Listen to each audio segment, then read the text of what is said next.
పసుపు గౌరీదేవి. పసుపును ముద్దగా చేసి గౌరీదేవిగా పూజిస్తూ ఉంటాము. అది ఎందువలనో తెలుసుకుందాము. పార్వతీదేవి దేహఛాయ నల్లగా ఉంటుంది. పరమేశ్వరుడు బంగారు వర్ణము కలిగి ఉంటారు. ఒకసారి పార్వతీదేవి తన రంగు మార్చుకోవాలని నిర్ణయించుకొని తపస్సు చేసి బంగారు ఛాయతో ప్రకాశించి గౌరవర్ణమును పొందినది.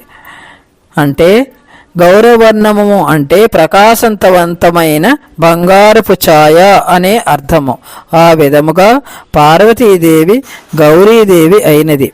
పసుపు వర్ణముతో ప్రకాశిస్తూ ఉన్న గౌరీదేవికి ప్రతీకగా పసుపు ముద్దను గౌరీదేవిగా చేసి పూజిస్తాము. అందుకనే గౌరీ పూజలో మాత్రము పసుపును ముద్దగా చేసి పూజిస్తాము. పసుపు శుభానికి సంకేతము.